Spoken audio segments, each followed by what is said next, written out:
నిర్గమకాండము ఎక్కువ సమయం పోనివ్వకుండా మనం వచ్చిన తర్వాత మొట్టమొదటిగా మొదటి 22 వచనాలు ధ్యానించుకుందాం. ప్రభు చిత్తమైతే మరలా 25 వచనాల జోలికి మనం వెళ్దాం. నిర్గమకాండము 25వ అధ్యాయం. 24 అయిపోయింది కదా పూర్తిగా. 25కి వచ్చాం మనం. 25ని చదువుకుందాం. యెహోవా మోషేకు ఇలాగ సెలవిచ్చెను,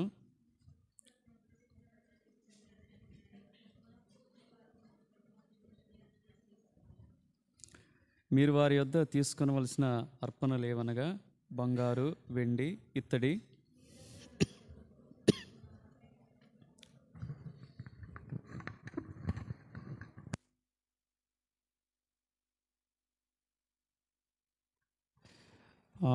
ఎరుపు రంగు వేసిన పొట్టేళ్ల తోలు, సముద్ర వత్సల తోళ్ళు, తుమ్మకర్రలు,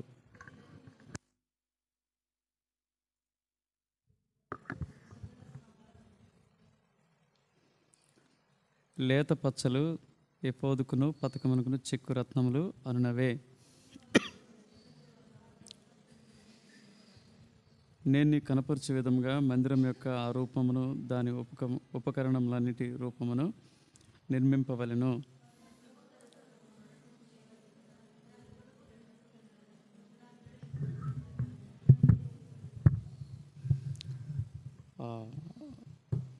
దాని మీద మేలిమి బంగారు రేకు పొదిగింపవలను, లోపలను వెలుపలను దానికి పొదిగింపవలను. దాని మీద బంగారు జవను చుట్టూ కట్టవలను.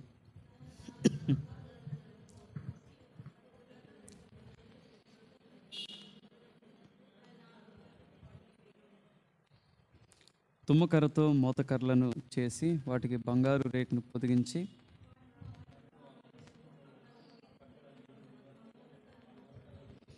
ఆ మోతకర్రలు ఆ మందసపు ఉంగరంలోనే ఉండవలను. వాటిని దాని యొద్ద నుండి తీయకూడదు. మరియు నీవు మేలిమి బంగారుతో కరుణాపీఠమును చేయవలను. దాని పొడుగు 2 మూరలున్నర, దాని వెడల్పు 3 మూరెడున్నర.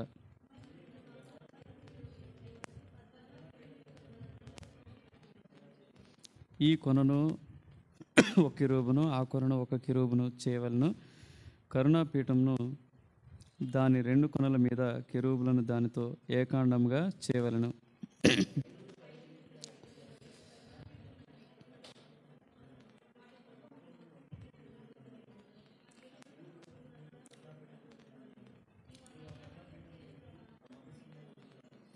నేను నీకు ఇచ్చే శాసనములను ఆ మందసంలో నుంచవలను.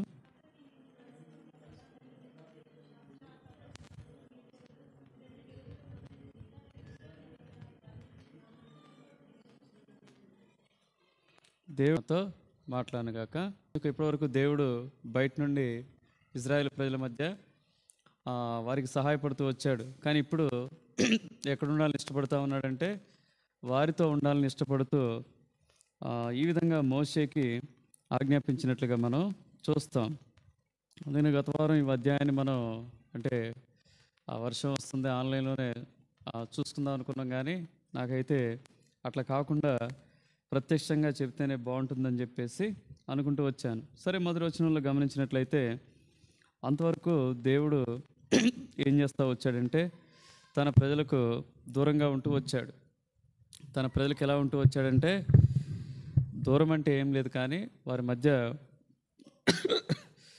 అద్భుత ఆశ్చర్య కార్యాలు చేస్తూ వచ్చాడు. కానీ నేరుగా వారి మధ్య నివాసం చేయడానికి వచ్చినటువంటి సందర్భాన్ని ఇక్కడ మనం చూస్తాం. అందులో భాగంగా అంతకుముందు అధ్యాయంలో మనం 70 మంది పెద్దలతో, ఆ తర్వాత ఈ 4 కలిసి మొత్తం 74 మంది ఆ పర్వతానికి వెళ్ళినట్టుగా మనం చూస్తాం. అయితే దేవుడు వాళ్ళందరినీ ఆపి మోషేతో ఎంతో ప్రాముఖ్యంగా ఈ మాటలు చెబుతూ ఉన్నాడు. మొదటి వచనాన్ని గమనించినట్లయితే తనకు ఏదైతే అక్రమం ఉందో, దేవుని సన్నిధి మనుషుల మధ్య ఉండాలని, తన నివాసం మనుషుల మధ్య ఉండాలని కోరి ఏం చేస్తూ వచ్చాడంటే దాని నిర్మాణం కొరకు గాను, ఆ మందిర నిర్మాణానికి గాను, ఆ మందసం యొక్క నిర్మాణానికి గాను ఏం చేస్తూ వచ్చాడంటే ఒక రూపాన్ని, ఒక నమూనాని మోషేకి చూపిస్తూ దాని కొరకు ప్రజలు ఏం చేయాలని దేవుడు కోరుతా ఉన్నాడంటే దేవుడు ధనవంతుడైండి ఇలా కోరటం అనేది ఆశ్చర్యం అనిపిస్తుంటుంది కదా. అంటే అర్థమేంటి, దేవుడు పరీక్షిస్తాడు మనుషుల్ని. ఏం చేస్తాడు చెప్పండి? పరీక్షిస్తాడు. దేవుడు పరీక్షించే అనేక విధానాల్లో ఇది కూడా ఒకటి. అందుకనే ఇక్కడ రాయించి పెడతా వచ్చాడు. మొదటి వచనాన్ని గమనించినట్లయితే ఇదంతా సిద్ధపరచడానికి ఈ అధ్యాయంలో మనం గమనిస్తే ఒకటి ఏం కనిపిస్తూ ఉంటుంది? మందసము. మందసం దాని మీద ఉంచడానికి కరుణాపీఠం, ఆ తర్వాత తుమ్మ కర్రలు అవి కనిపిస్తూ ఉంటాయి. తర్వాత ఒక బల్ల, తుమ్మకర్రతో చేయబడినటువంటి బల్ల, అంటే ఈ అధ్యాయం తర్వాత ఉంటుంది. తర్వాత దీప వృక్షము కనిపిస్తుంది. ప్రాముఖ్యంగా ఈ 4 సంగతులు ఈ అధ్యాయంలో మనం చూస్తాం. అందులో మొదటిది ఏంటంటే మందసం. దాని గురించి చెప్పే క్రమంలో మొత్తానికి 4 వస్తువుల కొరకు, ఏ 4 వస్తువుల కొరకు 10వ వచనంలో ఉంటుంది? మందసం గురించి. అవును, ఇది మందిరం అన్నాడు. మొత్తం ఎంత కలిపితే ఏమన్నాడంటే మందిరం అంటూ వచ్చాడు. ఆ తర్వాత ఎక్కడ తర్వాత మరియు అనేటటువంటి మధ్యలో 17 వచనంలో చూస్తే కరుణాపీఠం గురించి మాట్లాడుతూ వచ్చాడు. ఆ తర్వాత అధ్యాయం తిప్పితే 23 వచనంలో ఒక బల్ల గురించి మాట్లాడుతూ వచ్చాడు. తర్వాత 31 వచనంలో చూస్తే దీప వృక్షం గురించి మాట్లాడుతూ వచ్చాడు. ఈ 4 ప్రాముఖ్యమైన సంగతులుగా అధ్యాయంలో మనం చూడగలుగుతాం. అయితే దీని కొరకు కావలసినటువంటి సామగ్రి, దీని కొరకు కావలసినటువంటి ఏవైతే ఆభరణాలు ఉన్నాయో వాటన్నిటినీ ఎవరిని తెమ్మని దేవుడు ఆజ్ఞాపిస్తూ వచ్చాడంటే తన ప్రజల్ని, ఇజ్రాయేల్ ప్రజల్ని తీసుకురమ్మని కోరతా వచ్చాడు. అందుకనే వాళ్ళు ఏ విధంగా తీసుకురావాలని దేవుడు కోరతా వచ్చాడంటే మొదటి వచనంలో మనపూర్వకంగా అర్పించు ప్రతి మనుషుని యొద్ద కానీ తీసుకొనవలెను. దేవుడు కూడా కోరతా ఉన్నాడు కదా. ఎందుకంటే మనుషులు ఉచితంగా ఉంటారని, మనుషులు ఏం చేస్తారంటే అని లెక్కలు వేసుకుంటారని దేవుడు ఎరిగి ఏం చేస్తూ వచ్చాడంటే బలవంతం ఏం చేయొద్దు మోషే, ఎవరైతే ఇవ్వగలరో, హృదయపూర్వకంగా ఎవరైతే చేయగలరో వారిని మాత్రమే కదా. ఇట్లా హృదయపూర్వకంగా చేయాలంటే ఏముండాలి చెప్పండి? దేవుని పట్ల ప్రేమ ఉండాలి, దేవుని సన్నిధి పట్ల ప్రేమ ఉండాలి, దేవుని కార్యాల పట్ల ప్రేమ ఉండాలి. ఆ తర్వాత అసలు ఈ సామర్థ్యం కూడా ఎవరు ఇవ్వాలి చెప్పండి? ఇది మనంతట మనం శ్రద్ధ నిలిపి ఈ సామర్థ్యాన్ని డెవలప్ చేసుకున్నప్పటికీ కూడా దైవ సహాయం లేకపోతే ఈ సామర్థ్యం అందులో అందరికీ అబ్బదు, రాదు కూడా. అందుకని ఒక మాట అంటాడు, ఒక చోట దావీదు ఒక మాట అంటాడు, మీకు గుర్తుంటే చూడండి, మొదటి దినవృత్తాంతాలు 29వ అధ్యాయంలో దావీదు ఒక మాట అంటాడు. ఆనాడు మందిర నిర్మాణం కొరకు అన్ని సిద్ధపరిచేటటువంటి క్రమంలో దావీదు ఒక మాట ఉపయోగిస్తాడు. చాలా ప్రాముఖ్యమైనటువంటి వచనం, 14వ వచనం.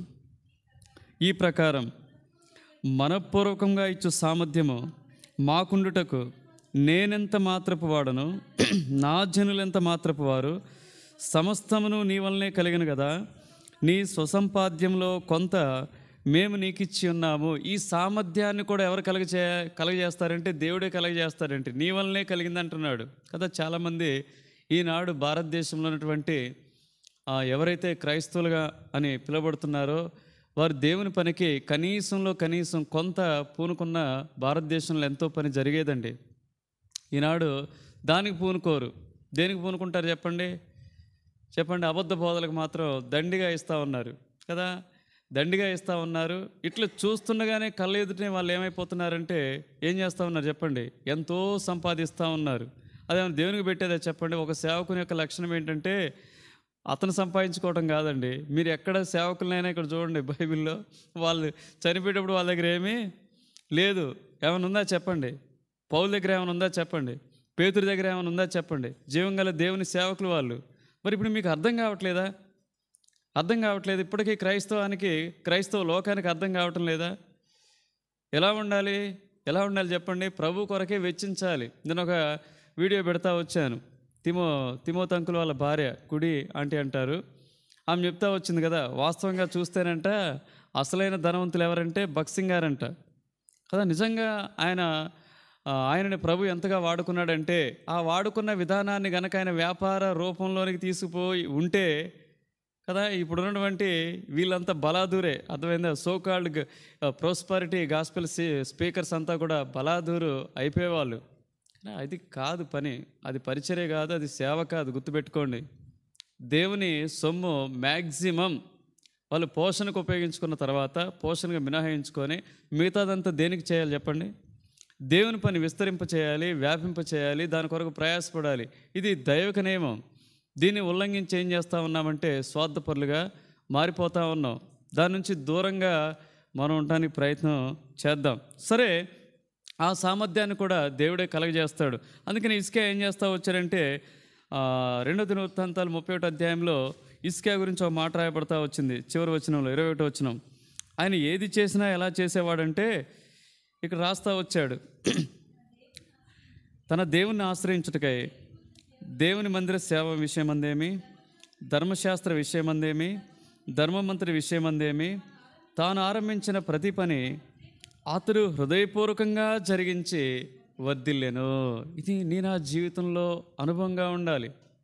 నేను అంతకుముందు 2-3 వారాల క్రితం చెప్పున్నానేమో ఈ అంశం మీద, కానీ మనం ఒకసారి జ్ఞాపకం చేసుకోవాలి. హృదయపూర్వకంగా దేవుని కొరకు ఏం చేయాలంటే అది ఏమి చేసినా సరే హృదయపూర్వకంగా చేసేటటువంటి ఆ పద్ధతి జీవితం మనలో ఉండాలి. అదే దేవుడు అక్కడ కోరుతా వచ్చాడు. అదే దేవుడు అక్కడ కోరుతా వచ్చాడు. మనం ఏం చేస్తూ ఉంటాం? చేయగలిగినటువంటి సామర్థ్యం కలిగి ఉండి కూడా ఏం చేస్తూ ఉంటాం అంటే ప్రార్థన చేస్తూ ఉంటాం. కానీ మదర్ తెరీసా ఒక మాట చెప్తా వచ్చింది. ఏం చెప్తా వచ్చింది చెప్పండి? Helping hands are better than praying lips అట. ప్రార్థించేటటువంటి పెదవుల కన్నా కూడా సహాయం చేసే చేతులు మిన్నని. ఇంకో దైవజనుడు చెప్తా వచ్చాడు, when we become givers we become more like God అంట. మనం ఎప్పుడైతే ఇవ్వటం అనేది ప్రారంభిస్తామో, ఇవ్వటం అనేది అలవర్చుకుంటామో, మనం ఎలా అంటే దేవుని యొక్క సారూప్యతలోనికి మనం ఏమవుతూ ఉంటామంటే రూపాంతర చెందబడతా ఉంటామని చెప్పేసి ఒక బైబిల్ పండితుడు చెబుతూ వచ్చాడు. కాబట్టి ఇది అలవర్చుకోవాలి. నాకేమొస్తే, నాకేం జరుగుద్ది, నాకేమైనా ప్రతిఫలం వస్తుందా, ఇట్లాంటివి మనం బేరీజ్ వేసుకోకూడదు, ఇలాంటి లెక్కలు వేసుకోకూడదు. దేవునికి ఇచ్చామంటే దేవునికి యథార్థంగా ఎక్కడైతే దేవుని పని జరుగుతుందో అక్కడ ఇక్కడైనా కాదు, ఎక్కడైనా కాదు, ప్రపంచంలో ఎక్కడైనా మీరు అలాంటి వారికి మీరు తోడ్పడండి. అలాంటి వారికి తోడ్పడితే మీరు ఇచ్చినటువంటి దానికి, దేవుని పనికి మీరు పూనుకున్న దానికి ప్రతిఫలం తప్పకుండా దేవుడు అనుగ్రహిస్తాడు. లేకపోతే జాక్పూన్ గారు అంటారు, మీరు అనవసరమైనటువంటి తప్పుడు విధానాలకు పోతున్నటువంటి ఆయా స్థలాల్లో మీరు కనుక సహాయపడితే ఏమంటాడంటే టాయిలెట్లో వేసి వాటన్నిటి ఫ్లష్ కొట్టినట్టు అయిపోద్దంట. మొత్తమే అది నిరుపయోగం అయిపోద్ది అనమాట. నిరుపయోగం అయిపోద్ది. కానీ ఇప్పుడు చూడండి, ఒక వ్యక్తిని గురించి చెప్తాను. అప్పాజీ గారు అనేక పర్యాలు మీతో చెప్పి ఉండొచ్చేమో. భగత్ గారి రోజుల్లో అప్పాజీ గారు అనేటటువంటి ఆయన నిజాము సంస్థానంలో మంచి ఉద్యోగం చేసేవారు. ఒకనాడు ఆయన తెల్లబట్టలు వేసుకొని వీళ్ళంతా పోతూ ఉంటే నారాయణగూడ ప్రాంతంలో వాళ్ళని వెంబడించాడంట. వెంబడించి ఎక్కడికి వచ్చారు? ఏలీంకి వచ్చారంట. ఏలీంకి వచ్చి ఆయన చూశాడంట. చూస్తే వీళ్ళు చక్కగా బోధ చేస్తూ ఉన్నారు, దేవుని మాటలు చెప్తా ఉన్నారు, రక్షణ గురించి చెప్తా ఉన్నారు, మారు మనసు గురించి చెప్తా ఉన్నారు అని చెప్పేసి ఆ మాటలు ఎంతో భగత్ గారి వర్తమానం ఆయన ఆకర్షించిందంట. ఆకర్షించి తర్వాత కాలక్రమంలో ఆయన రక్షణ పొందుతూ వచ్చాడు. ఆయన చాలా ధనవంతుడు, వృద్ధాప్యంలో ఉన్నవాడు. అయితే ఒకనాడు భగత్ గారి దగ్గరకు వచ్చి ఒక ప్రపోజల్ పెట్టాడు. అయ్యా, ఇప్పుడు ఉన్నటువంటి మందిరం ఏలీం చాలా ఇరుగ్గా ఉందయ్యా, మరి నా దగ్గర ఉన్నటువంటి ఏలీం ఆనుకున్నటువంటి స్థలం అంతా ఎవరిదంటే ఇతనిది, అప్పాజీ గారిదేనంట. ఈ స్థలం అంతా నేను తీసుకుపోతానా చెప్పండి, ఈ స్థలాన్ని ఏం చేయండి, దేవుని పనికి వాడుకోనండి అంటే ఈనాటి వాళ్ళు ఏంటంటే బలవంతంగా అయినా ఎమోషనల్గా బ్లాక్మెయిల్ చేసైనా లాక్కుంటున్నారు. భగత్ గారు, ఆగు, దేవుడు నాకు అనుమతించాలి, నువ్వు ఇచ్చినంత మాత్రాన కాదు, దేవుడు నాకేం చేయాలి, అనుమతి ఇవ్వాలి, నేను ప్రార్థన చేసుకుంటాను, దేవుడు ఒకవేళ అనుమతిస్తే నాకు నడిపింపిస్తే ఆ స్థలం గురించి నేను ఆలోచిస్తానని చెప్పేసి దాదాపు 2 సంవత్సరాలు కనిపెట్టారంట. ఎంత? ఆయన అడుగుతూనే ఉన్నాడంట, తీసుకోండి అయ్యా, మందిరం కట్టండి అయ్యా, అక్కడ ఇరుగ్గా ఉందయ్యా. 2 సంవత్సరాలు ప్రార్థించిన తర్వాత వన్ ఫైన్ డే అతను పిలిచి, మరి ఇప్పుడు దేవుడు అనుమతించాడు, మీరు ఇవ్వటానికి సిద్ధంగా ఉన్నారా అన్నారంట. ఆయన సంతోషంగా దేవుని పనికి, ఇప్పుడున్న హెబ్రోను ఆయన ఇచ్చిన స్థలమే, ఆయన దేవుడు ప్రేరేపించి ఇచ్చినటువంటి స్థలం. ఎంత పని జరుగుతుంది మీరు చెప్పండి, ఎంత పని జరుగుతుంది, ఎంత సేవ విస్తరించింది, ఎంతమంది ఆ స్థలంలో రక్షింపబడతా వచ్చారు. కాబట్టి ఏది కూడా వ్యర్థమో కాదు. దేవుని పనికి నిజాయితీగా, యథార్థంగా, హృదయపూర్వకంగా మనం చేస్తే అది ఏది వ్యర్థమో కాదైతే ఇక్కడ దేవుని పని కొరకు మోషేతో దేవుడు కొన్ని నిర్దిష్టంగా స్పెసిఫిక్గా చెప్తున్నట్టుగా మనం చూస్తున్నాం. ఏమిటవి చూడండి. ఏమిటో చూడండి, తీసుకురావాల్సినటువంటి అర్పణల గురించి కూడా ఎంత స్పెసిఫిక్గా దేవుడు మాట్లాడుతూ ఉన్నాడంటే, బంగారు, వెండి, ఇత్తడి, నీల ధూమ్ర రక్తవర్ణములు, సన్నపు నార, మేక వెంట్రుకలు, ఎరుపు రంగు వేసిన పొట్టేళ్ల తోలు, సముద్రవచ్చల తోలు, తుమ్మకర్రలు, ప్రదీపమునకు తైలము, అభిషేక తైలమునకును, పరిమళ ద్రవ్యముల ధూపమునకును, సుగంధ సంభారములు, లేత పచ్చలు, ఎఫోదునకును పతకమునకును చెక్కు రత్నములు అనునవే. ఇంత స్పష్టంగా స్పెసిఫిక్గా దేవుడు మాట్లాడతాడు. నీ జీవితంలో అనుభవం కలిగి ఉండు. అర్థమైందా? నీకు ఏది కావాలో, దేని కొరకు నువ్వు ప్రార్థిస్తున్నావో, దేని కొరకు నువ్వు కనిపెడుతున్నావో దాని గురించి దేవుడు మాట్లాడగలడు. అర్థమైందా? దేవుడు మాట్లాడగలడు అనటానికి ఉదాహరణ ఏంటంటే, దేవుడు స్పెసిఫిక్గా మోషేతో తనకు కావాల్సినటువంటి చెప్తా ఉన్నాడు. నీకు కావాల్సినవి నువ్వు చెప్తే దేవుడు ఖచ్చితంగా ఆ విషయంలో తన అనుమతి ఏంటో, తన చిత్తం ఏంటో నీ కూడా బయలుపరుస్తాడు. దేవుడు అంతా స్పెసిఫిక్గా ఉంటాడు. చూడండి, ఇంకా 8వ వచనంలో గమనించినట్లయితే ఒక ప్రాముఖ్యమైనటువంటి మాట చూస్తాం. నేను వారిలో నివసించినట్లు వారు నాకు పరిశుద్ధ స్థలమును నిర్మింపవలను. దేవుడు ఎవరండి చెప్పండి? ఆయన పరిశుద్ధుడు, నీతిమంతుడు, యథార్థవంతుడు, సత్యవంతుడు కదా. కోటాను కోట్ల దేవదూతల చేత, శరాపుల చేత, కెరూబుల చేత, 24 మంది పెద్దల చేత, 4 జీవుల చేత నిత్యము కూడా పరిశుద్ధుడు పరిశుద్ధుడు పరిశుద్ధుడని గాన ప్రతిగానాలు చేస్తున్న ఉన్నత మహోన్నత స్థలాల్లో నివసించే దేవుడు ఎవరితో నివసించాలని కోరుతా ఉన్నాడు చెప్పండి? ఎవరిలో నివసించాలని కోరుతా ఉన్నాడంటే, పాపి అయినటువంటి మనిషి జీవితంలో, మానవుని జీవితంలోనికి రావడానికి, వారితో జీవించడానికి ఆయన ఇష్టపడతా ఉన్నాడు. మొట్టమొదటిగా ఈ మాటను ఇక్కడే మనం చూస్తాం. దేవుడు మనతో నివసించాలని కోరిక వెల్లడి చేసినట్లుగా నిజంగా నివసిస్తాడా అంటే, ఎందుకు నివసించడు? బైబిల్ అనేక పర్యాయాలు నేను ఏం చేస్తాను, మీతో నేను నివసిస్తానని మనతో చెప్పినటువంటి దేవుడు ఆయన, వాగ్దానం చేసినటువంటి దేవుడు ఆయన. రండి జకర్యా గ్రంథంలో చూడండి. ఆయన తన ప్రజలతో నేరుగా ఉండటానికి, పరిశుద్ధుడైనప్పటికీ ఉన్నత స్థలాల్లో జీవించడానికి జీవిస్తున్నటువంటి దేవుడై ఉన్నప్పటికీ కూడా ఆయన మనతో నివసించాలని, మనలో నివసించాలని కోరుతా ఉన్నాడు. జకర్యా గ్రంథం 2వ అధ్యాయము 10-11 వచనాలు. సియోను నివాసులారా, నేను వచ్చి మీ మధ్య నివాసం చేతును. తీయని, ఇది కొత్త బైబిల్. నా బైబిల్ మొత్తం చినిగిపోయింది, కొత్తది తీసుకున్నాను. ఇక ఈ పేజీలు 2:10. సియోను నివాసులారా, నేను వచ్చి మీ మధ్యను నివాసం చేతును. సంతోషముగా నుండి పాటలు పాడుడి, ఇదే యెహోవా వాక్కు. ఆ దినమున అన్యజనులు అనేకులు యెహోవాను హత్తుకొని నాకు జనులగుదురు. నేను మీ మధ్య నివాసం చేతును. అప్పుడు యెహోవా నన్ను మీ వద్దకు పంపి ఉన్నాడని మీరు తెలుసుకొందురు. చూడండి, దేవుడు ఎంతగా ఇష్టపడతా ఉన్నాడంటే, ఎంతగా ఇష్టపడుతున్నాడు? తన ప్రజలతో, తను సృజించిన వారితో నివాసం చేయాలని కోరుతా ఉన్నాడు. ఇంకో చోట రాస్తాడు ఇంకొక మాట. రండి, కీర్తనలు 132 కీర్తనలో చూడండి.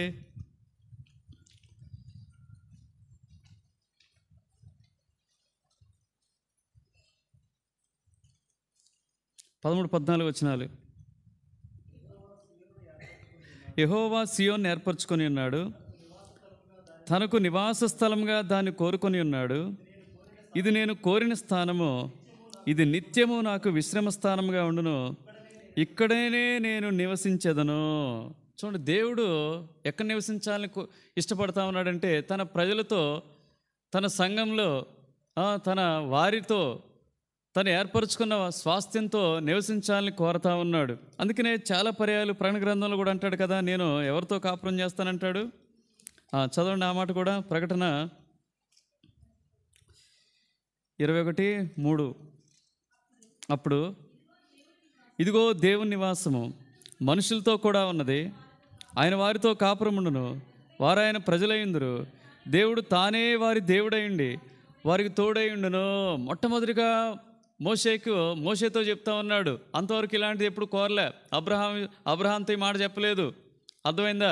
తర్వాత ఇస్సాకుతో ఈ మాట చెప్పలేదు, తర్వాత యాకోబుతో ఈ మాట చెప్పలేదు, యోసేపుతో ఈ మాట చెప్పలేదు. ఇప్పుడు మోషేతో ఏమంటున్నాడంటే, నేను మీతో ఏం చేస్తాను? నివాసం చేస్తాను కదా. నిజంగా యేసుప్రభు మనతో నివాసం చేస్తే ఎట్లుంటుందండి? మీరు చెప్పండి. మీ ఇంట్లో యేసుప్రభు ఉంటే ఎట్లుంటుంది చెప్పండి? ఎట్లుంటుంది చెప్పండి? అమ్మో, ఇంకేం చూస్తాం? సీరియల్ చూడలేము, సినిమాలు చూడలేము, అబద్ధాలు ఆడలేము, మనకు నచ్చింది మనం చేయలేము కదా. మాతో ఎందుకండి నివాసం? ఇట్లనే ఉంది మన బ్రతుకు. ఆయన నివాసం చేస్తాడండి. ఆయన ఇష్టపడతాడు. ఎందుకు నివాసం చేస్తాడు చెప్పండి? తన ప్రజలను పాపం నుంచి విడిపించడానికి, తన ప్రజలను పరిశుద్ధ మార్గంలో నడిపించడానికి, తన ప్రజల అక్కర్లు తీర్చడానికి, తన ప్రజలతో సరైనటువంటి దారి చూపించడానికి, తన ప్రజలకు సరైనటువంటి ఆలోచన అనుగ్రహించడానికి, తన ప్రజలతో ఆయన ఉండటానికి ఇష్టపడతాడు కదా. అందుకనే మోషేతో సూటిగా చెప్తా ఉన్నాడు. ఇంతకుముందు అయితే నేను దర్శనాల ద్వారా, ఆ తర్వాత వాక్కు ద్వారా మాట్లాడుతూ వచ్చేది. ఇప్పుడు ఆ విధంగా కాదు. మోషే, నేను మీలో నివసించాలని నేను కోరుతా ఉన్నాను. నిజంగా దేవుడు మనతో నివసించడం అనేది ఎంత అద్భుతం. ఇంకో పర్యాయం ఇంకో చోట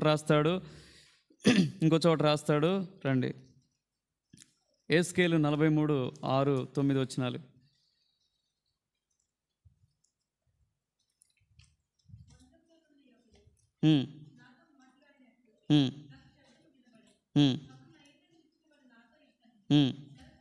నరపుత్రుడా,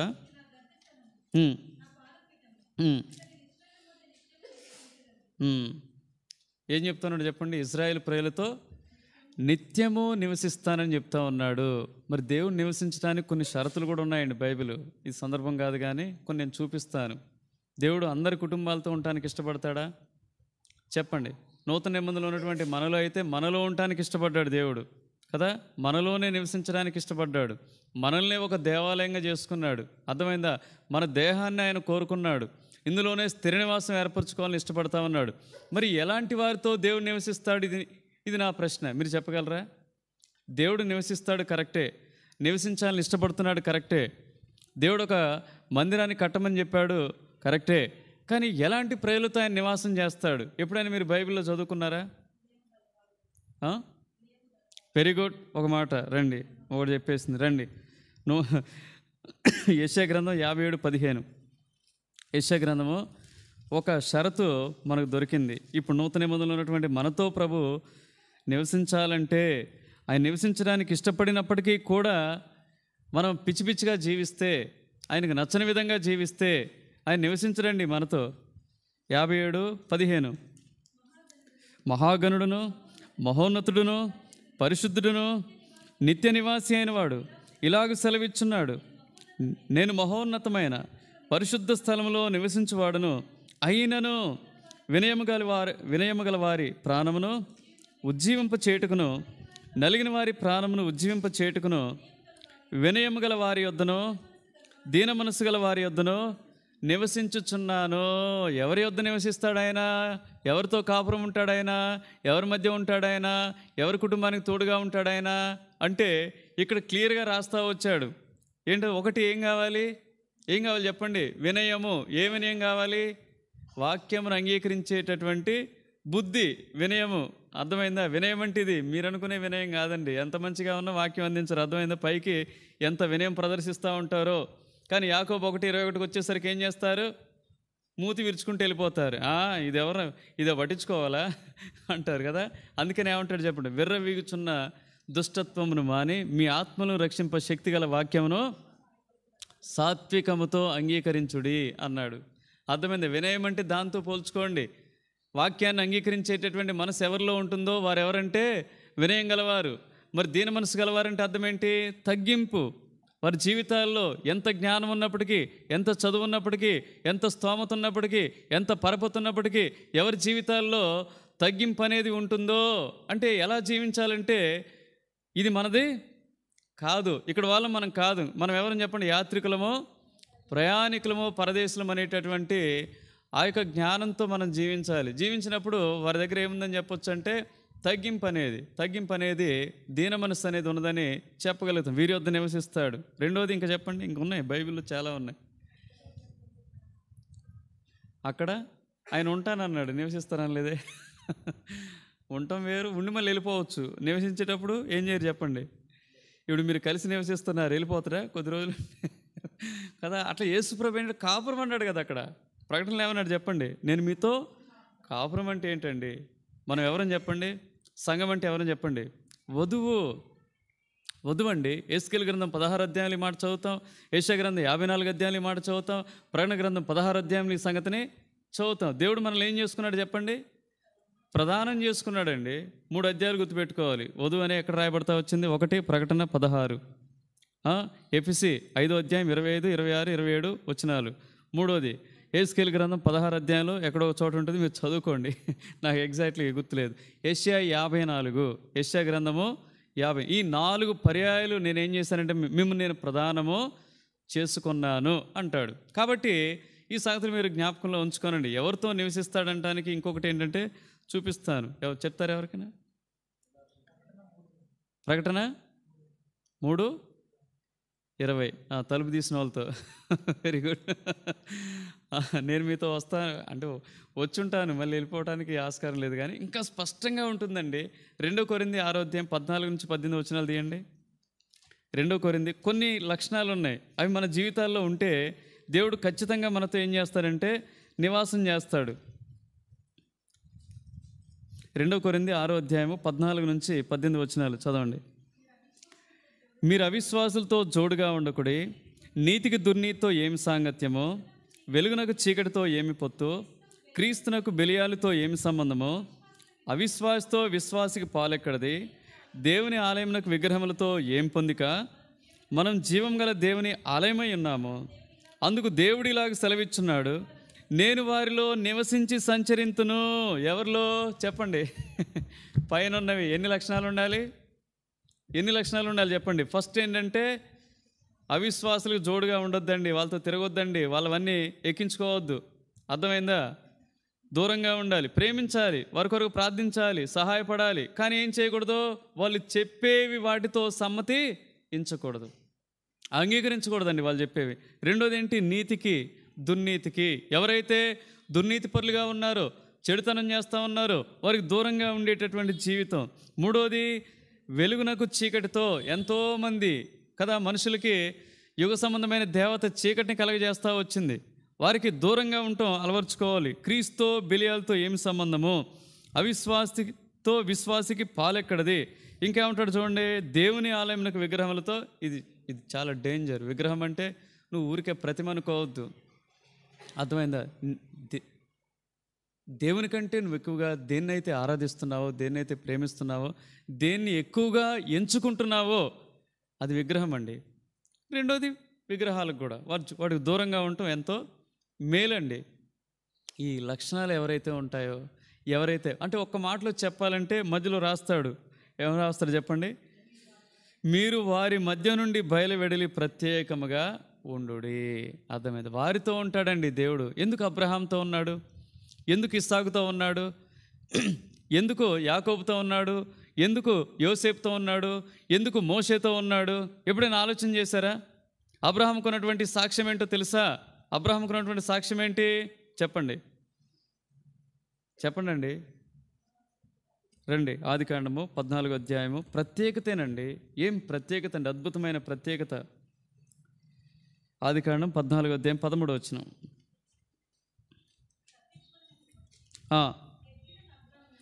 ఇప్పుడు ఏమంటున్నాడు చెప్పండి? అబ్రహాం ఎవరని చెప్తా ఉన్నాడు చెప్పండి? హెబ్రీడ్ అండి అని చెప్తా ఉన్నాడు. ఒకడు తప్పించుకొని వచ్చాడంట యుద్ధంలో. అబ్రహాము తన 13 వచ్చిన కదా, తప్పించుకొని ఒకడు వచ్చి హెబ్రీడైన అబ్రహామునకు ఆ సంగతి తెలిపిన. హెబ్రీడ్ ఏం చేస్తాడండి? హెబ్రీడ్ ఏం చేస్తాడు? 13వ అధ్యాయానికి రండి. హెబ్రీడ్ చేసే పని ఏంటంటే తనకున్నటువంటి సాక్ష్యం ఏంటంటే 18వ వచనం, 13వ అధ్యాయం 18వ వచనం. అప్పుడు అబ్రహాము తన గుడారం తీసి హెబ్రోన్లోని మమ్రే దగ్గరనున్న సింధూర వృక్షవనంలోనికి దిగి అక్కడ యెహోవాకు బలిపీఠము కట్టిన. ఒక దైవజనుడు అంటాడు, గుడారం దేనికి గుర్తంటే హెబ్రీడ్ అయినటువంటి అబ్రహాము గుడారం వేశాడు. గుడారం దేనికి గుర్తు చెప్పండి? ప్రత్యేకత అండి. గుడారం దేనికి గుర్తు చెప్పండి? ప్రత్యేకమైన జీవితానికి గుర్తండి. ఆ తర్వాత ఇక్కడ ఏం కట్టాడంట? బలిపీఠం. బలిపీఠం దేనికి గుర్తండి? భక్తికి. అన్ని ఆరాధన, ప్రార్థన అన్నీ అక్కడ ఉంటాయి కదా. ఈ రెండు కూడా ఉండాలన్నమాట. ఒకటేంటి? ఒకటి వచ్చి ద లైఫ్ ఆఫ్ సపరేషన్ అంటాడు. ద లైఫ్ ఆఫ్ సపరేషన్, ప్రత్యేకమైన జీవితం. రెండోది ఏంటి? ద లైఫ్ ఆఫ్ డివోషన్ అంటాడు. భక్తితో కూడినటువంటి జీవితానికి గుర్తు ఏంటంటే బలిపీఠం. ఇది అబ్రహాం పొందినటువంటి సాక్ష్యం. ఇలాంటి సాక్ష్యం నీవు నేను కలిగి ఉండి జీవించే జీవితాన్ని ఏమంటారంటే ప్రత్యేకమైనటువంటి జీవితం అంటారు. వారితో ప్రభు నివాసం చేస్తాడు. ఇంకొక రండి యోహాను సువార్త 1వ అధ్యాయం 14 వచనం. ఎవరితో ఆయన నివాసం చేస్తాడు?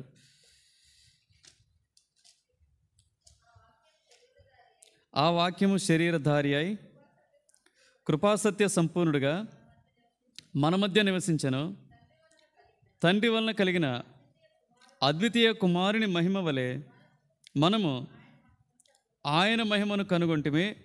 ఇంకా 14వ అధ్యాయం 23 వచనానికి రండి. ఇక్కడ వాక్యం అన్నాడు, వాక్యంగా మనతో నివసించను అన్నాడు. ఇక్కడ 14వ అధ్యాయం 23 వచనానికి వస్తే కొంచెం స్పష్టత ఉంటుంది.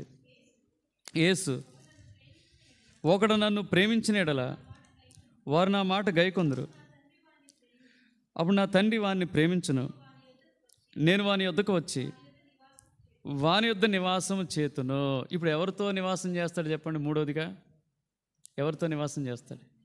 ఆయన ప్రేమించే వాళ్ళండి, ఆయన ఆజ్ఞలు గైకునే వాళ్ళండి. వారితో ఆయన ఏం చేస్తాడంటే నివాసం చేస్తాడు. ఈ మాటలు వింటున్న నీవు నిజంగా ఆయన మాటలకి హృదయపూర్వకంగా లోబడుతున్నావా, గైకుంటున్నావా చెప్పు.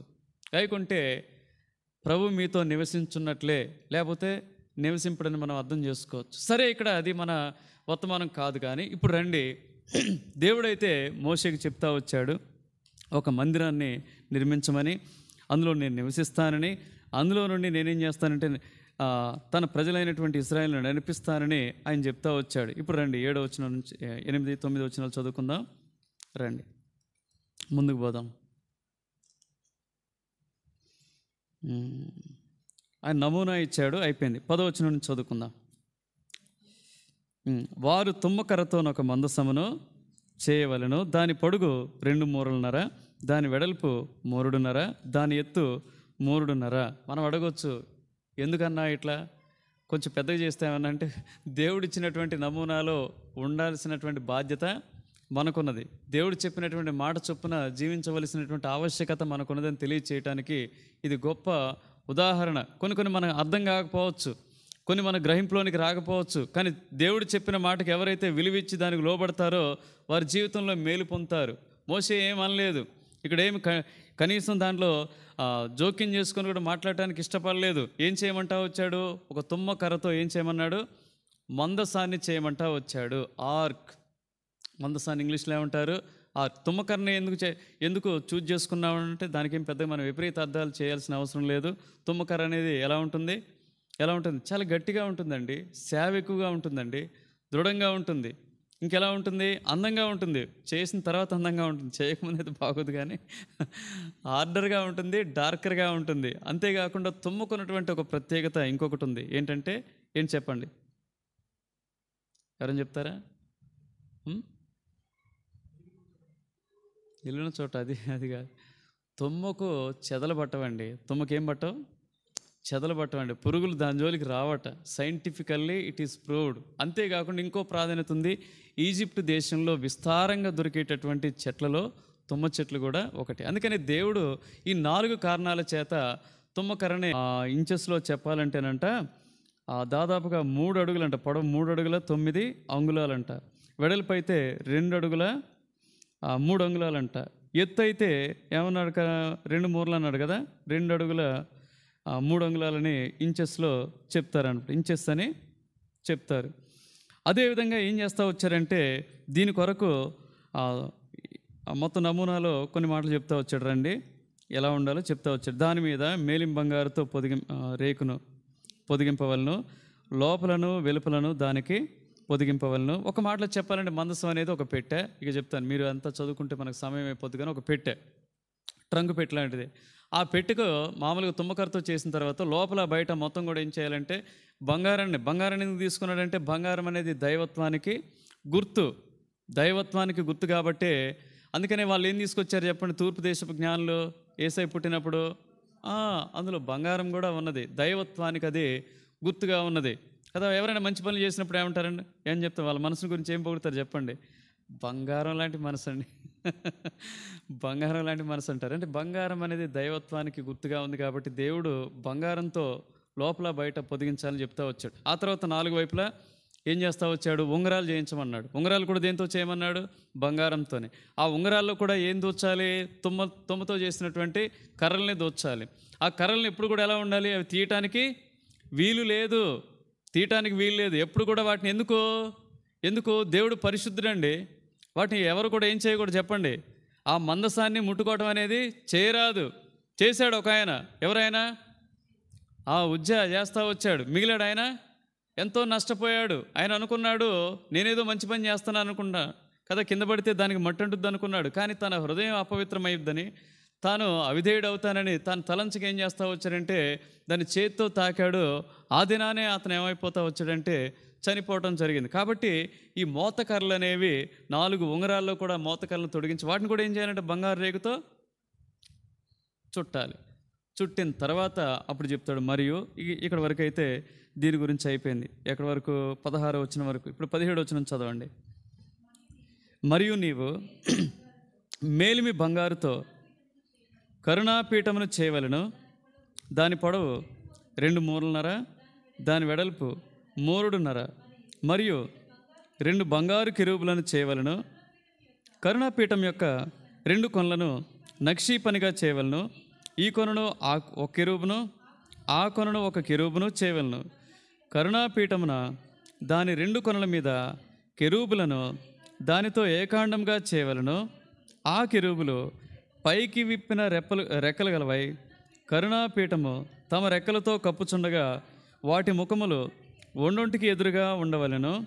ఆ కెరూబుల ముఖములు కరుణాపీఠము తట్టునుండవలను. నీవు ఆ కరుణాపీఠమును ఎత్తి ఆ మందస్సము మీద నుంచవలను. కాబట్టి ఇప్పుడు కరుణాపీఠము అంటే మనకు అర్థమైపోద్ది. ఏంటది? కరుణాపీఠం అంటే ఏంటి? ఏమంటారు దాన్ని? ఆ ఇంగ్లీష్లో ఉండదు, ద మెర్సీ సీట్ అంటారు. ద మెర్సీ సీట్ కరుణాపీఠాన్ని కదా. ఇప్పుడు ఇది మీకు ఏమర్థమైంది చెప్పండి? కరుణాపీఠం అంటే ఏమర్థమైంది చెప్పండి? ఇది ఎక్కడుంటుంది చెప్పండి? దాని పైన ఉంచవాలని అన్నాడు కదండి. పెట్టి పైన ఏముంటుందండి? పెట్టి పైన అంటే ఏం పెడతాం? మూత అండి, లిడ్ అండి. ఇది మూత. అందుకని దీని కొలతలు చూసారా? పెట్టి కంటే దీని కొలతలు ఎక్కువ ఉన్నాయి. మీకు అర్థం కాలేదా? ఇప్పుడు మందసం కొలతల కంటే కూడా కరుణాపీఠం యొక్క కొలతలు. కరుణాపీఠం అంటే మనం అనుకుంటున్నాం బాటంలో పెట్టేది అనుకుంటారు కదా. నేను కూడా అది అనుకున్నా. నేను కూడా అట్లే పొరపాటు పడ్డాను. కానీ జాగ్రత్తగా చదివినప్పుడు అర్థమైంది ఏంటంటే దాని మీద పెట్టేటటువంటి మూత ఇది. ఈ మూతకి ఏం చేయమన్నాడు? మూతను కూడా బంగారంతో చేసి ఆ తర్వాత 2 వైపులా కూడా ఏం చేయమన్నాడు? కెరూబులు అంటే మనకు చదువుతాం, ప్రకటన గ్రంథంలో చదువుతాం, తర్వాత యెహెజ్కేలు గ్రంథంలో చదువుతాం. కెరూబుల వంటి ఆకారంలో ఏం చేస్తూ వచ్చారంటే అవి రెక్కలు. కెరూబులు ఏం చేస్తాయి చెప్పండి? రెక్కలతో కప్పుకుంటాయి ముఖాన్ని. ఆ 2 కూడా ఒకదాని ఒకటికి. ఒక మాటలో చెప్పాలంటే మీరు బటర్ఫ్లై చూశారు కదా. బటర్ఫ్లై ఏంటి? బటర్ఫ్లై పాట కూడా రాస్తున్నారు. పాట మొత్తం మొన్న వైరల్ అయిపోయింది. Butterfly where are you going అని కదా. బటర్ఫ్లై చూస్తే ఆపోజిట్గా ఒకదానికొకటి క్వైట్ ఆపోజిట్గా ఉన్నటువంటి బటర్ఫ్లైస్ ఉన్నట్టుగా అవి 2 కూడా కరుణాపీఠాలు రెక్కలతో ముడుచుకొని ఉన్నట్టుగా ఉంటాయి. ఇది ఎక్కడ ఉంటుందంటే పెట్టుకు పై భాగంలో ఉంటుంది. ఆ 2 ఒకదానికొకటి ఎదురుగా ఉన్నప్పుడు మధ్యలో గ్యాప్ ఉంటుంది కదా. ఆ గ్యాప్లో నుంచి ఎవరు మాట్లాడతారు చెప్పండి? దేవుడు అండి. దేవుడు తన సేవకుడైనటువంటి మోషేతో, తన ప్రజలైనటువంటి వారితో దేవుడు మాట్లాడటానికి ఇష్టపడతా వచ్చాడు.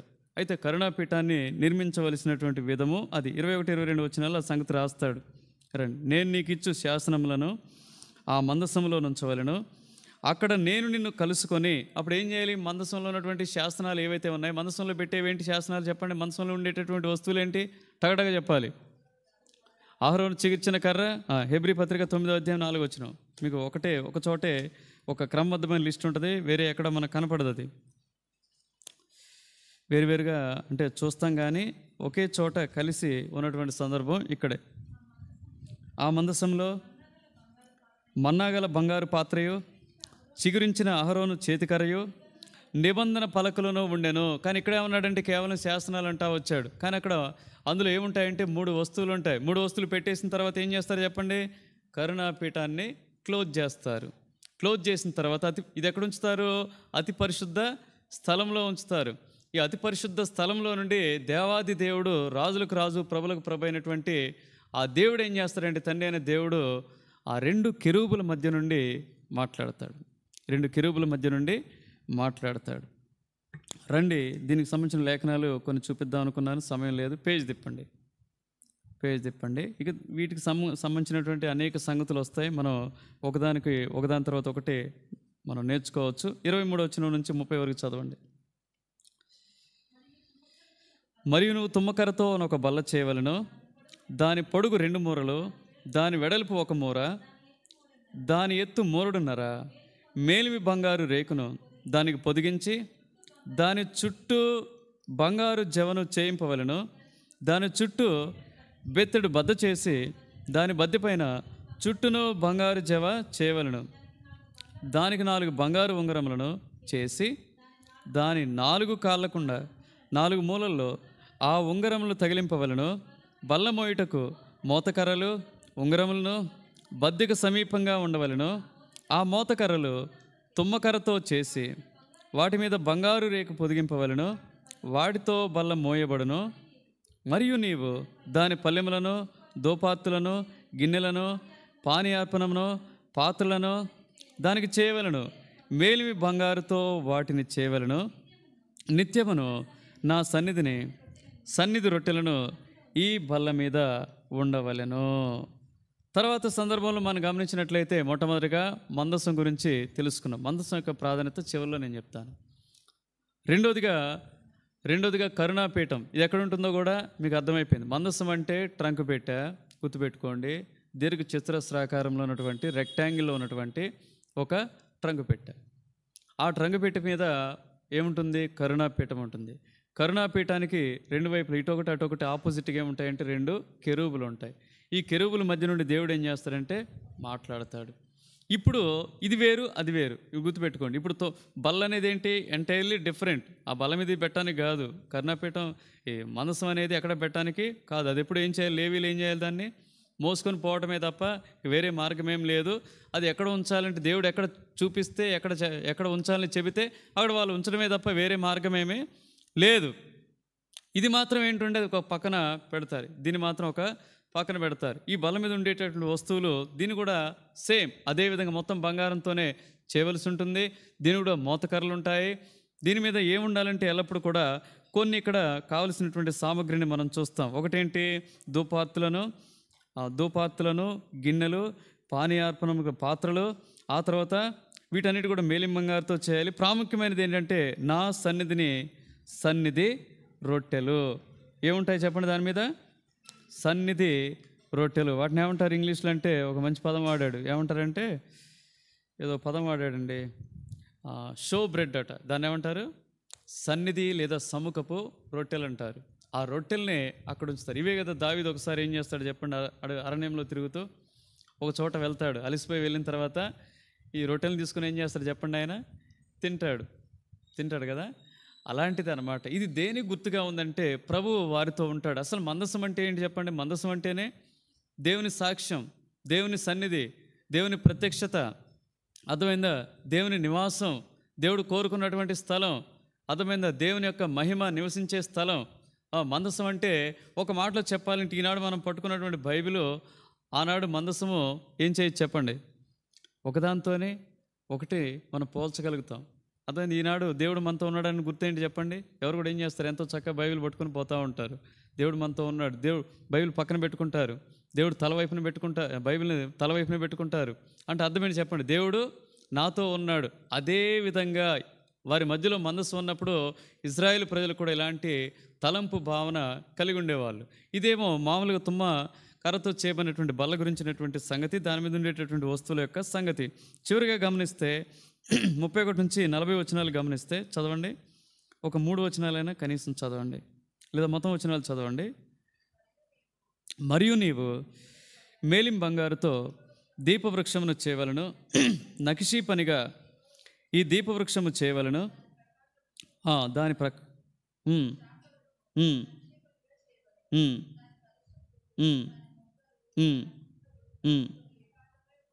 ఉండవలను. దీపవృక్షం యొక్క ఒక ప్రక్క నుండి 3 కొమ్మలు, దీపవృక్షం యొక్క రెండవ ప్రక్క నుండి 3 కొమ్మలు, అనగా దాని ప్రక్కల నుండి 6 కొమ్మలు నిగడవలెను. చాలు. ఇక్కడ గమనించినట్లయితే దీపవృక్షాన్ని మీరు ఊహించుకోండి. మామూలుగా ముందు ఒక దీపం ఉంటుంది. దీపానికి ఇటువైపు 3 రెక్కలు, ఇటువైపు 3 రెక్కలు. మొత్తం కలిపి ఎన్ని ఉంటాయి చెప్పండి? మొత్తం 7 ఉంటాయి. 7 అనేది దేనికి గుర్తంటే సంపూర్ణతకు, దేవుని నివాసము, దేవుని మహిమ, దేవుడు వారితో ఉన్నాడు, సంపూర్ణతకు అది గుర్తుగా ఈ సూచన మనం తీసుకోవచ్చు అన్నమాట. అయితే దీపవృక్షము కూడా దేంతో తయారు చేయాలంటే బంగారంతోనే తయారు చేయాలి. దాని మీద ఉండవలసినటువంటి కొన్ని విధానాలు చెప్తా వచ్చాడు. ఏమన్నా 33 నుంచి చదవండి. ఒక కొమ్మలో మొగ్గ పువ్వు గల బాదము రూపమైన 3 కలశములు, రెండవ కొమ్మలో మొగ్గ పువ్వు గల బాదము రూపమైనటువంటి 3 కలశములు, అట్లు దీపవృక్షము నుండి బయలుదేరు కొమ్మల్లో నుండవలను. మరియు దీపవృక్ష ప్రకాండంలో బాదము రూపమైన 4 కలశములను, వాటి మొగలను, వాటి పువ్వులను ఉండవలను. వృక్ష ప్రకాండము నుండి నిగుడు 6 కొమ్మలను, దాని 2 కొమ్మల క్రింద ఏకాండమైన ఒక్కొక్క మొగ్గ చొప్పున ఉండవలను. వాటి మొగ్గలు, వాటి కొమ్మలు దానితో ఏకాండ మొగను. అదంతయు మేలిం బంగారంతో చేయబడిన ఏకాండమైన నక్షి పనిగా ఉండవలను. నీవు దానికి 7 దీపములను చేయవలను. వాటికి ఏముంటాయి చెప్పండి? ఇటు 3 అటు 3 మధ్యలో కలిపి మొత్తం 7 దీపాలు. అవి ఎప్పుడు కూడా ఏం చేయకూడదు చెప్పండి? ఆరిపోకూడదు. ఏం కాకూడదు? ఆరిపోకూడదు అవి. చదవండి. దాని కత్తెర చెప్పే మేలి బంగారంతో చేయవలను. ఆ ఉపకరణలన్నీ 40 వీసల మేలిమి బంగారుతో చేయవలను. ఇదంతా మోషేకి ఒక నమూనా దేవుడు ఇచ్చాడు. ఇంకా తయారు చేయబల్లే, ఒక నమూనా ఇచ్చాడు. ఇప్పుడు ఎలా చేయమని చెప్తున్నాడు చెప్పండి? కొండ మీద నీకు కనపరచబడిన వాటి రూపము చొప్పున వాటిని చేయుటకు జాగ్రత్త పడము అని ఆజ్ఞాపిస్తూ ఉన్నాడు. ఈ అధ్యాయంలో మనం గమనిస్తే మనపూర్వకంగా వాళ్ళని అర్పణలేమని చెప్పాడు. ఒకటి మందసం గురించి చెప్తా వచ్చాడు. మందసం అంటే దేవుని సన్నిధి, దైవ ప్రత్యక్షత, దేవుని యొక్క నివాస స్థలం, వాటన్నిటికీ సాక్ష్యంగా దేవుని యొక్క సాక్ష్యం కూడా అంటారు. దేవుని యొక్క వ్యక్తిత్వం వారి మధ్య ఉందని చెప్తారు కొంతమంది. కదా దానికి గుర్తుగా ఉంది. ఈ మందసం యొక్క ప్రాధాన్యత ఎంతో ఉన్నతమైంది. మీరు ఒక 4-5 సందర్భాలు నేను చూపించి ముగిస్తాను, రండి. మందసం గురించి తర్వాత దేని గురించి? ఒక బల్ల గురించి, కరుణాపీఠం గురించి చదువుకున్నాం. కరుణాపీఠం గురించి మీకు అవగాహన వచ్చింది. తర్వాత ఒక టేబుల్ గురించి చదువుకున్నాం. అది ప్రభు యొక్క బల్లకు ఎలా ఉందంటే సాదృశ్యంగా ఉంది. ప్రభు బల్ల దేని గుర్తుగా ఉంది చెప్పండి? మనకు సహవాసానికి, ఫెలోషిప్ గుర్తు, సమకూర్పు గుర్తు. అవును కదా? మనం ఒకటే అని చెప్పడానికి గుర్తు ప్రభు బల్ల ఉంది మనకు. నూతన నిబంధనలు అయితే, పాత నిబంధనలో కూడా ఇలాంటి బల్ల ప్రభు ఒకటి కోరతా వచ్చాడు. తర్వాత అక్కడే ఎప్పుడు నిత్యము కూడా మన దేవుడు ఎవరు చెప్పండి? మన 1 యోహాను 1:5 అంటాడు కదా, దేవుడు వెలుగై ఉన్నాడు అంటానికి గుర్తు ఏంటంటే ఈ దీప వృక్షము, ల్యాంప్ స్టాండ్ అంటారు, దీప వృక్షము. రండి మందసం యొక్క ప్రాధాన్యత తెలుసుకొని మనం ముగించుకుందాం. మందసం ఆ దినాల్లో వారి మధ్య ఉండటానికి ఎందుకు దేవుడు ఇష్టపడ్డాడు, వారి మధ్య నివసించడానికి ఎందుకు దేవుడు ఇష్టపడ్డాడంటే ఒక 4-5 కారణాలు మీకు చూపించి నేను ముగిస్తాను. రండి. సంఖ్యాకాండం 10వ అధ్యాయం 33-34. ఈ మందసం ఎందుకండి ఇంత కరెక్ట్గా కొలతలతో తయారు చేయాలి? ఎందుకు ఈ మందసం వారికి ఇచ్చాడు? ఈ మందసం వల్ల ప్రయోజనాలు ఏంటి? ఈ మందసం ద్వారా ఇజ్రాయేల్ ప్రజలకి, దేవుని ప్రజలకి ఏం మేలు కలిగిందంటానికి కొన్ని వచనాలు మనం చూద్దాం. మీకు కూడా కొన్ని తెలుసు కదా, మీకు తెలియదా? ఇక్కడ కూర్చున్న వాళ్ళకి మందసం వారి మధ్య ఉన్నప్పుడు ఎలాంటి ఆశీర్వాదాలు, ఎలాంటి మేళ్ళు కలిగాయి మీకు తెలియదా? కొన్ని చెప్పండి. ఒబేదోము. మనకు మందసం అనగానే గుర్తొచ్చే వ్యక్తి ఎవరు చెప్పండి? నిస్సంకోచంగా మనం చెప్పగలిగిన పేరు ఏంటంటే ఒబేదెదోము కుటుంబం. ఆ కుటుంబానికి ఏం కలుగుతావు? సంఖ్యాకాండం పక్కన పెట్టండి, అక్కడికి రండి. 2 సమూయేలు గ్రంథము 6వ అధ్యాయం. 2 సమూయేలు గ్రంథము 6వ అధ్యాయము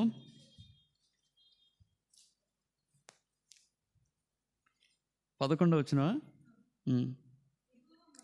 యెహోవా మందసము 3 నెలలు గిత్తీయుడగు ఒబేదెదోము ఇంటిలో ఉండగా యెహోవా ఒబేదెదోమును అతని ఇంటి వారిని అందరినీ ఆశీర్వదించెను. దేవుడు తన ప్రజల్ని దీవించడానికి, ఆశీర్వదించడానికి ఆ మందసాన్ని వారికి ఏం చేస్తూ వచ్చారంటే తయారు చేయించి ఆ మందసం ద్వారా వారితో మాట్లాడటానికి, వారితో నివాసం చేయడానికి కోరుతూ వచ్చాడు కదా. ఈనాడైతే చెప్పండి, దేవుడు ఎలా చేస్తూ వచ్చాడు చెప్పండి? మనకు మందసాలు ఏం అవసరం లేదండి. మనకు మందసాన్ని ఇప్పుడు చెప్పారు కదా, ఎక్కడ ఇద్దరు ముగ్గురు ఆయన నామం కూడి ఉంటారో వారి మధ్యన ఉంటాడు ఆయన. అదేవిధంగా ఇప్పుడు ఎప్పుడు కూడా మనతో నిరంతరం కూడా మనతో ఉండటానికి ఎలా ఉంటాడు ఆయన?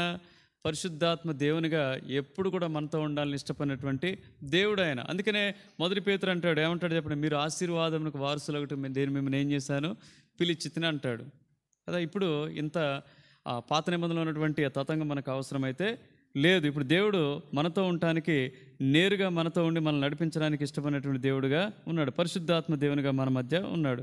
రెండోదిగా గమనించినట్లయితే సంఖ్యాకాండం 10వ అధ్యాయం 33, 34 వచనాలు త్వరగా చదువుకోండి.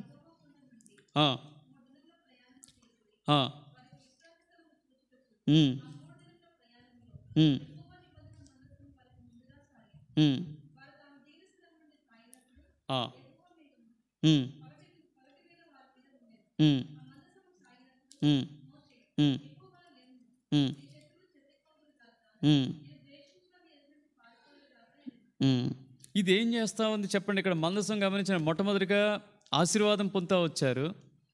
రెండోదిగా ఇక్కడ గమనించినైతే ఎలా వెళ్ళాలి మార్గమో ఇక్కడ ఏం తెలియజేస్తుంది వారికి, ఇది ముందుండి వెలుగ్గా ఉండి దేవుని ప్రజలకు ఏం చేస్తూ వచ్చిందంటే ఒక మార్గాన్ని చూపిస్తూ వచ్చింది. మనసానుకున్నట్టు రెండో ప్రత్యేకత ఏంటంటే ఇది మార్గాన్ని ఆనాటి ప్రజలకు చూపిస్తూ వచ్చింది. మూడోదిగా యెహోషువ 3వ అధ్యాయము 3-17 మనం చదువుకుంటే, ఇంటికి పోయిన తర్వాత చదువుకోండి, అద్భుతాలు చేయగలిగిందండి. ఎప్పుడైతే మనసాన్ని తీసుకుపోయి యోర్దాను నది మధ్యకి వాళ్ళు వెళ్తూ వచ్చారో, యోర్దాను నది ఏమవుతా వచ్చింది చెప్పండి, 2 పాయలుగా విడిపోతూ వచ్చింది. వారు ఆరిన నేల మీద వారి యొక్క ప్రయాణం కొనసాగుతూ వచ్చింది. మూడోదిగా మందసాన్ని బట్టి ఏం జరుగుతూ వచ్చాయి చెప్పండి, అద్భుత ఆశ్చర్య కార్యాలు జరుగుతూ వచ్చాయి ఇశ్రాయేలు ప్రజల మధ్య.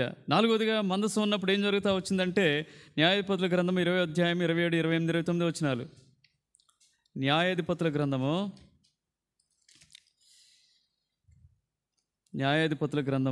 20వ అధ్యాయము 27, 28, 29 వచనాలు. ఆ దినముల్లో యెహోవా నిబంధన మందసము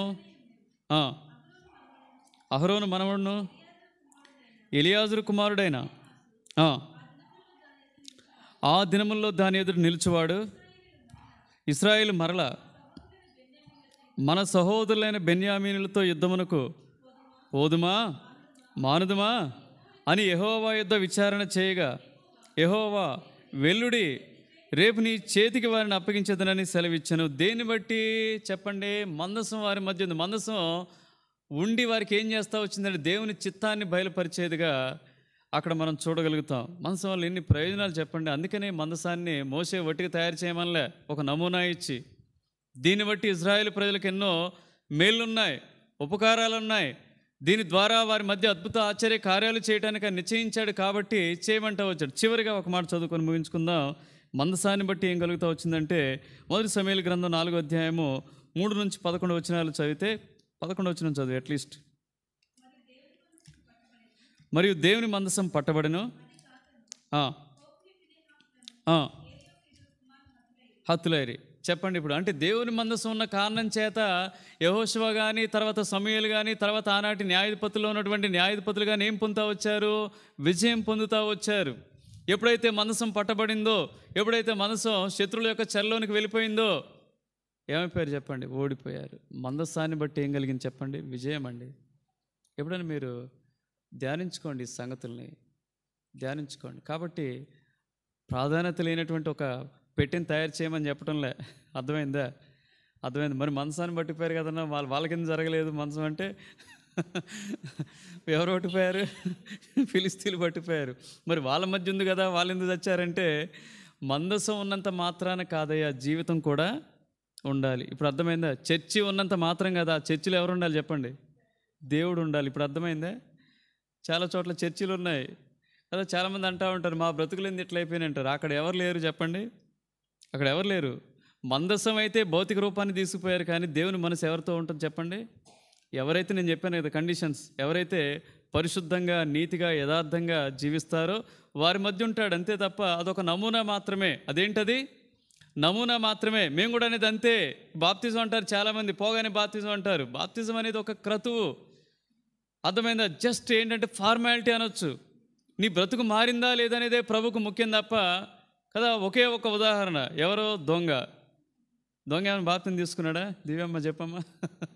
దొంగ బాప్తిమే తీసుకోలేదు, కానీ దొంగ మనసు ఏమైపోయింది?